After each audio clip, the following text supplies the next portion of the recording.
Alô, irmãos que me ouvem nesta hora, nesse vídeo, nesse áudio. Quero nesta hora chamar a atenção para algumas comparações de turbulência que nós estamos enfrentando nesses últimos dias de vida na Terra, desde que nós se conhecemos como gente. Nós sabemos que desde a nossa existência, né, de quem nasceu nessa idade de 1973 para cá, se conhece que havia uma discriminação ou uma impopularidade em algumas áreas, em alguns cargos, né, relacionado à sociedade moderna e antiga também. Sociedade antiga tinha também suas barreiras para quebrar, assim como a sociedade moderna no qual nós vivemos. Eu me lembro quando eu era muito novo, nunca se viu, sabe, na história da nossa política, um presidente que fosse mulher. E aí conseguiram eleger uma mulher presidente. Mas bem antes de ela se eleger a presidente, havia as barreiras na vida das mulheres, como cargos trabalhistas, como questões de ser autoridade ou não em algumas áreas que predominava a área masculina. E foi debate para muito tempo até ser quebrada algumas regras dentro do conceito do que é direito, do juízo. E assim nós chegamos hoje numa época da qual as mulheres trabalham, elas são também diretoras de empresa e também assim são pessoas também, entendeu? Que tem as suas fragilidades como homem.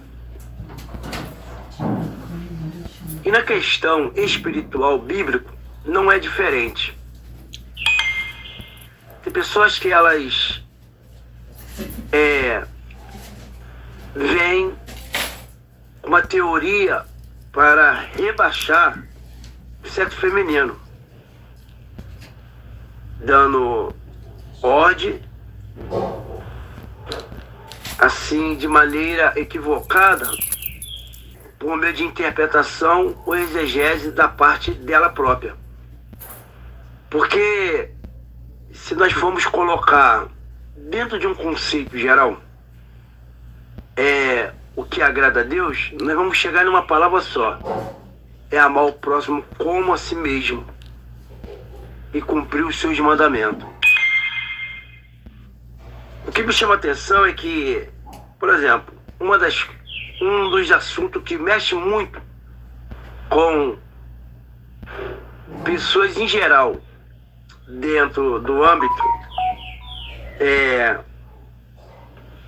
pentecostal é a questão de a mulher presidir ou não uma reunião, ou seja, ser uma ministra, ser uma pastora, ser uma bispa, ser uma apóstola, ser uma pessoa que prega o evangelho. E as pessoas dizem assim: na Bíblia não existe passagem dando essa autoridade, né, para as mulheres de pregar o evangelho. A Escritura nos ensina que todos nós que aceitamos Jesus Cristo como o único Senhor Salvador da sua vida, nós passamos a ser o quê? Passamos a ser servos, filhos, credores dele, entendeu? Anunciante o quê? Da sua palavra. Jesus diz que nós devemos, entendeu? Pregar o evangelho a toda criatura. Ele dá essa ordem para os discípulos, mas sendo que as mulheres também estavam lá ouvindo essa ordem. E quando o homem não vai anunciar o evangelho, quem vai é quem? São as mulheres. Porque para Deus não existe distinção disso. Para Deus existe obediência. Algumas pessoas dizem, não tem na Bíblia mesmo não. Mas a Bíblia mostra que tanto o ofício de um homem também era praticado por uma mulher.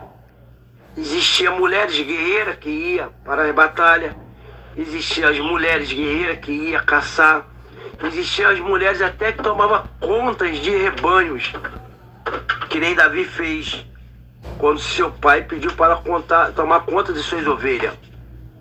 Logo no primeiro livro de Gênesis, capítulo 29, versículo 9, nós lemos assim: estando ele ainda falando com eles, veio Raquel com as ovelhas de seu pai, porque ela era pastora. Ou seja, o ofício de Raquel era tomar conta de ovelha. Talvez alguém vai dizer assim, mas isso aí era uma palavra narrativa. Talvez alguém possa ter esse direito de pensar dessa maneira. O que é palavra narrativa?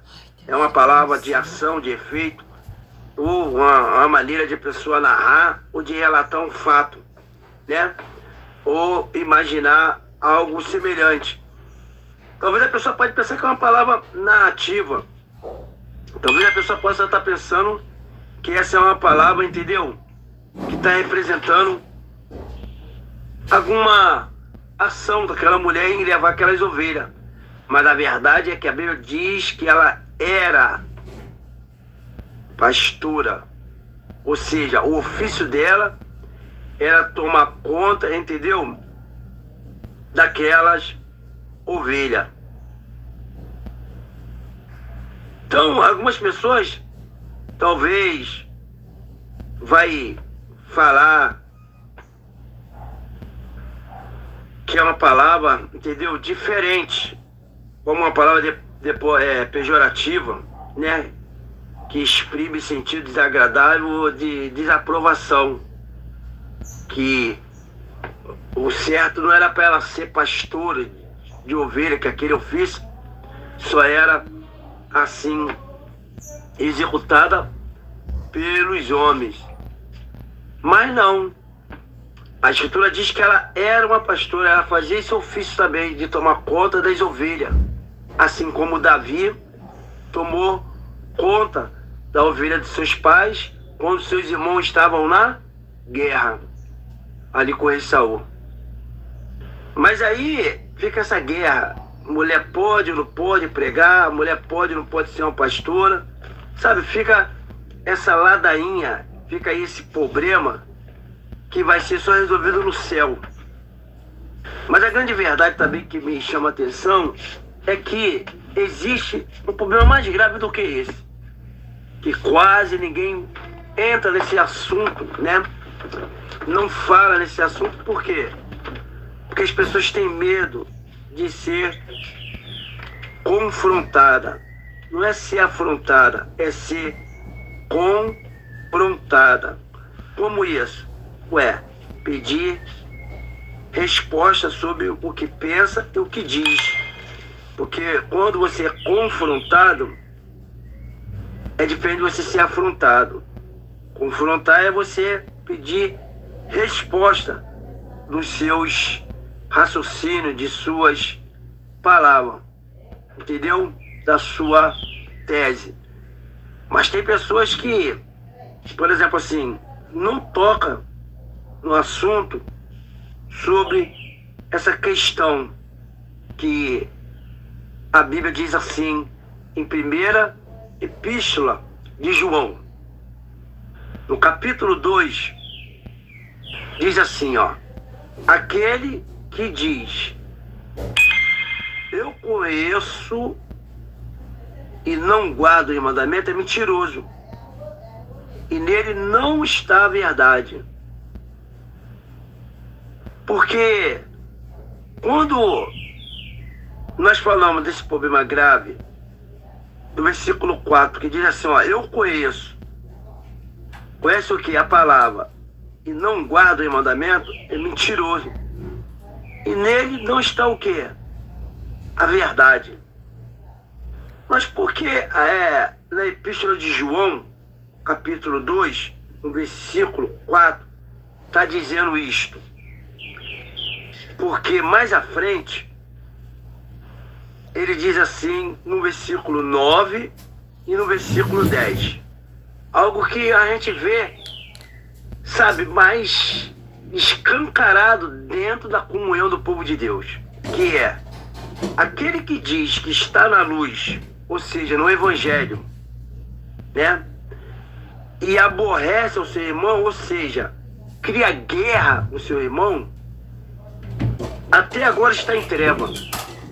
A Bíblia diz que a pessoa que está na casa do Senhor em comunhão com a sua igreja, mas ela tem guerra contra o próximo, ela está em treva. A Bíblia diz no versículo 10 assim, ó, aquele que ama o seu irmão está na luz, e dele não há escândalo. Mas aquele que aborrece seu irmão está em treva, e anda em treva, e não sabe para onde deva ir, porque as trevas lhe cegaram os olhos. Ou seja, tem tanta gente cega, tem tanta gente que não sabe nem para onde que está indo.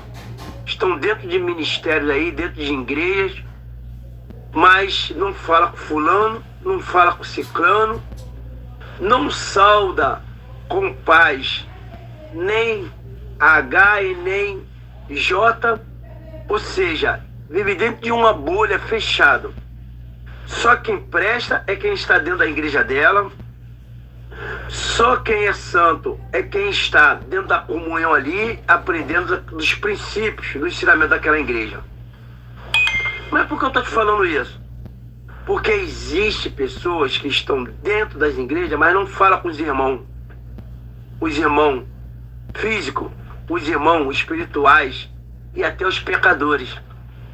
São pessoas que se fecharam numa bolha, entendendo que ela se calando e não se abrindo, ela vai resolver o problema dela. Pelo contrário, a Bíblia diz que está em trevas. A Bíblia diz que aquele que diz que está na luz e aborrece o irmão, até agora está em trevas.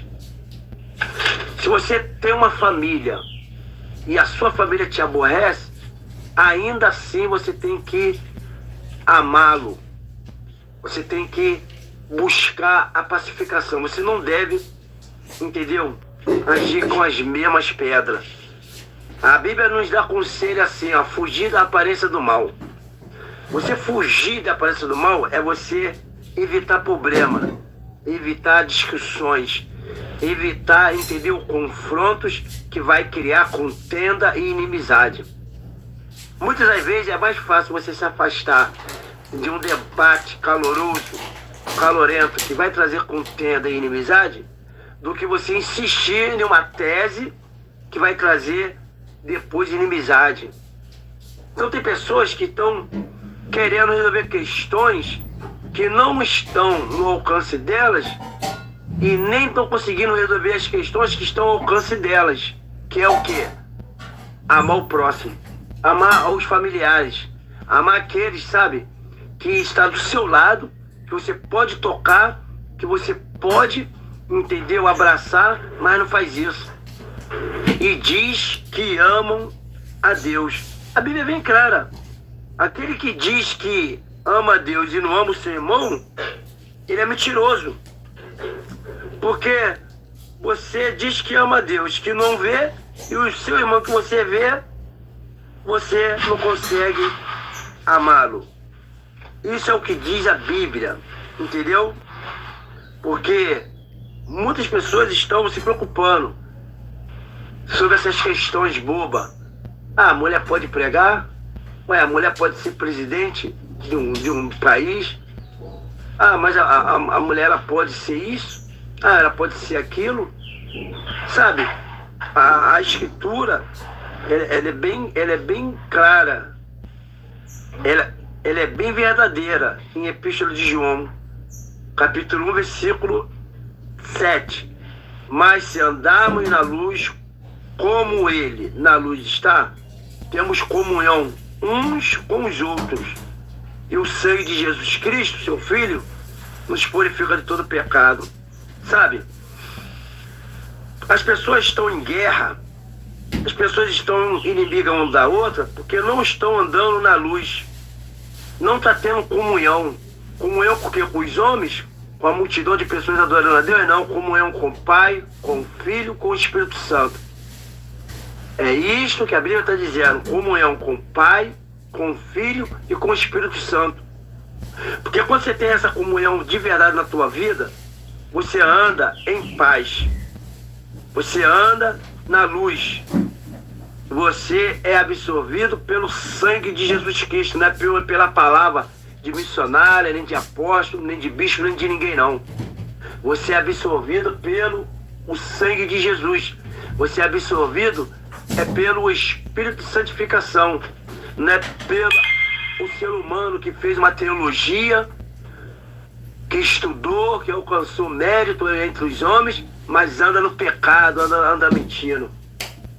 Então, a Escritura está aqui para nós ler e se alimentar dela. Não é para ficar em cima de uma estante, pegando poeira e criando teia de aranha, não. É para você ler e meditar dia e noite, como diz o Salmo, né? Capítulo 1, ali, quando diz que você tem que meditar nela dia e noite. Que você vai ser uma árvore sempre arregada e dando frutos nas estações próprias. No tempo certo, você vai colher, né, os seus frutos, você vai ser honrado. Tem pessoas aí que não estão nem conseguindo nem ser plantado em terra boa e quer dar frutos bons. Como é que pode isso? Uma pessoa querer ser boa se alimentando de frutos ruins, né, de alimentos ruins. A Bíblia é bem clara, se andarmos na luz como Ele na luz está, temos comunhão um com os outros. E o sangue de Jesus nos purifica de todo pecado. Se você não tem a paz nem com a sua família paterna, imagine com a família das pessoas na rua, que são mais complicadas do que a sua. Jesus, ele nos ensina também nessa epístola algo, entendeu? Muito assim poderoso, que muitos esquecem, que muitos não entendem, né?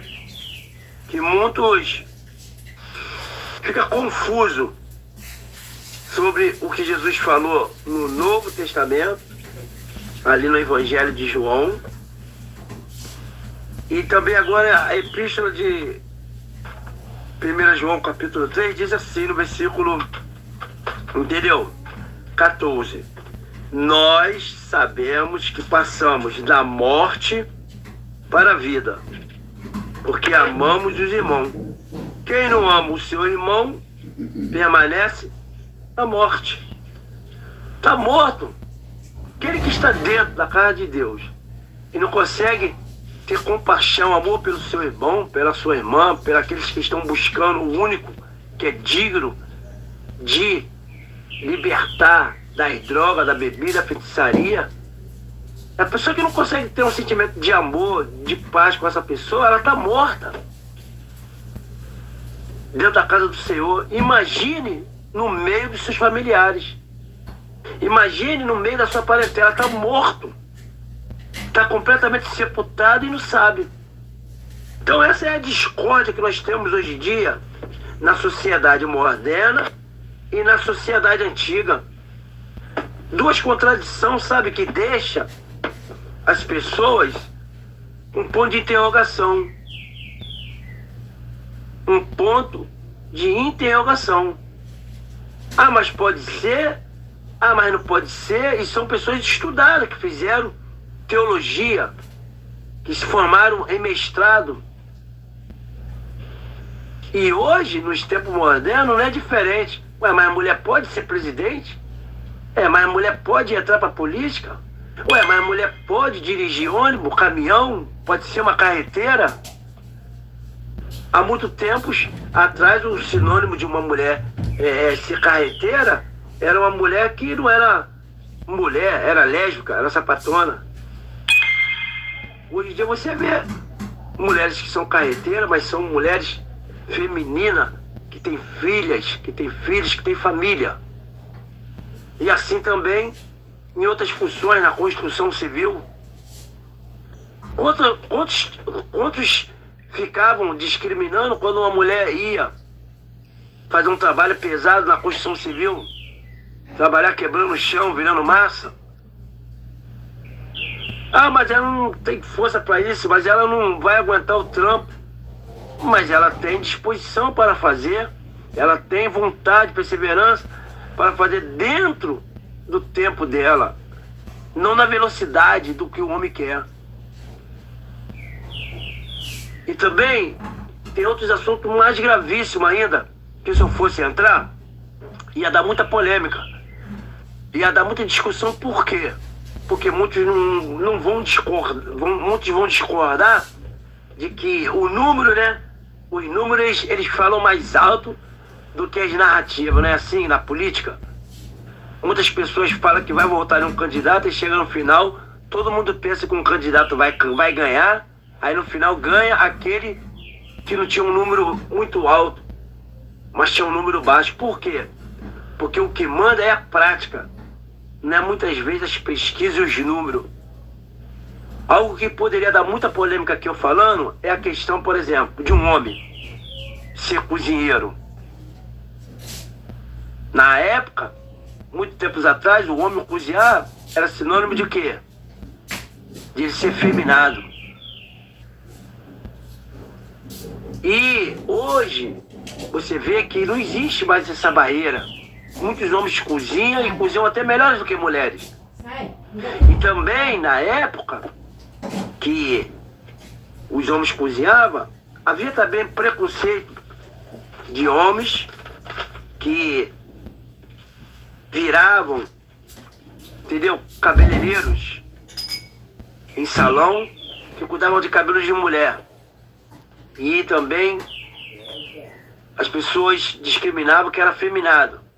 E pelo número de feminados ter aumentado e ter recorrido a essa área, que é salão de beleza, de cuidado dos cabelos das mulheres, hoje qualquer um que olha uma pessoa no salão fazendo cabelo de mulher, ou no sexo masculino, olha com um olhar logo preconceituoso, vendo a pessoa como feminada, e desconfia até da palavra do homem dizendo, se declarando hétero, mas fica com a pulga atrás da orelha. Por quê? Por causa já do fictício do passado, das pessoas titulares, pessoas que tá em um cargo, entendeu? Preconceituoso, ao contrário da sociedade, e julga como a mulher não poder trabalhar na construção civil, ou em cima de uma carreta ou de um ônibus, e assim um homem não poder trabalhar cozinhando ou no salão de beleza, que é sinônimo de ser uma pessoa afeminada. Então, sabe, esse tipo de confronto, esse tipo de problema vai existir sempre no nosso meio. Sabe por quê? Porque tem pessoas que andam na mentira. Há muitos feminados sim cozinhando, há muitos feminados sim cuidando dos cabelos das mulheradas. Mas isso não te dá o direito de julgar todos que estão o quê? Nesse ofício. Os profissionais que cozinham, os profissionais que fazem cabelo, e outras áreas que eu não vou nem entrar para não dar mais confusão. Um exemplo. Pessoas julgam, né? Mulheres que trabalham em hotéis como camareira, como governante. Pessoas, às vezes, julgam a pessoa por ela trabalhar num lugar onde há onde há muita prática de infidelidade, prática ao contrário dos princípios, né, do cristianismo. Porque existe casos e casos dentro de um hotel. Tem pessoas que vão realmente para relaxar de uma viagem, e tem pessoas que vão para trair seus cônjuges. Sabe, são situações que nós temos que separar, irmãos.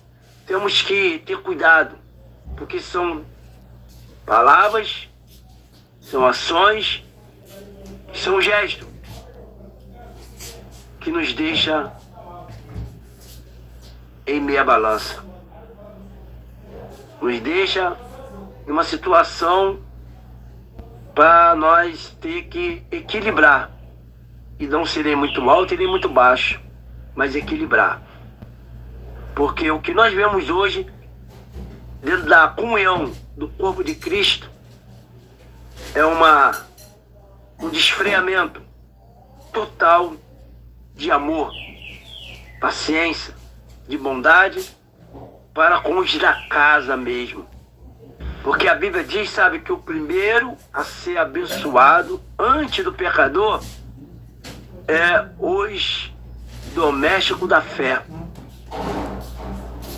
Antes de Deus for abençoar qualquer pessoa na terra, por vontade própria, ele olha primeiro para os domésticos da fé, para depois assim olhar para o ímpio, o pecador. Ah, Deus está fazendo exceção? Não está fazendo exceção não, ele está indo na palavra, ele está indo dentro da lei que ele, ordenou na terra para o homem, a Bíblia Sagrada. Se quando a gente for fazer o bem a alguém, primeiro a gente tem que fazer os domésticos da fé, depois que vem o ímpio. Mas na igreja é diferente. Ajuda-se o ímpio e deixa-se o crente o quê? Sofrendo. Deixa o crente o quê? Sozinho, abandonado. Porque ele não concorda com seus princípios e conceitos. Porque ele discorda. Porque ele não entende, ele não alcança a sua maturidade e o seu entendimento. Sabe, a Bíblia é bem clara. Nós que somos de Cristo, nós temos que amar os nossos irmãos. A palavra irmão é da mesma descendência. Como é que uma pessoa vai querer chegar no céu sem amar os da própria casa? Mesmo os irmãos de Jesus, sendo contra ele, sendo omisso a ele, por causa das palavras, da pregação que ele fazia naqueles tempos, Jesus não virou as costas para a sua família. Jesus só olhava para a missão, para a obediência que estava diante dele. Jesus nunca deixou de falar com os irmãos e nem os desprezou, mas antes amou até o fim. E tem pessoas que estão desta maneira dentro da casa de Deus. Estão vivendo, sabe de quê? De aparência, de palavras. Porque o homem colocou em seus corações a letra e não o Espírito de Deus. Deus chamou eu e você, aqueles que estão na fé, para colocar nas pessoas o Espírito dele e não as nossas faculdades, a nossa letra, os nossos ensinos, as nossas experiências. Quantas pessoas estão querendo apresentar mais as suas experiências para o pecador do que a palavra? Não, é que no meu tempo era assim, não é que eu aprendi assim, não é que eu vivi assim. Tá tudo errado. Você tem que ensinar o que a Bíblia manda. Você tem que ensinar o que a Bíblia diz. E não a sua faculdade de vida, sua experiência de vida. Mas é a experiência de Jesus Cristo na cruz. É isso que você tem que ensinar para as pessoas. Elas têm que confessar os seus pecados e se converter mesmo a Cristo e abandonar todo tipo de ilegalidade que afasta de Deus. Bom, amados, essa é a palavra que eu deixo nesta hora para cada um que ouve esse áudio, esse vídeo, e que Deus venha completar o que eu não consegui completar. Porque isto é palavra de Deus. Não são minhas palavras, não. Minhas faculdade, não. Isso é palavra de Deus. Fica aí na paz do Senhor Jesus Cristo. Que Deus abençoe a todos. No nome de Jesus Cristo.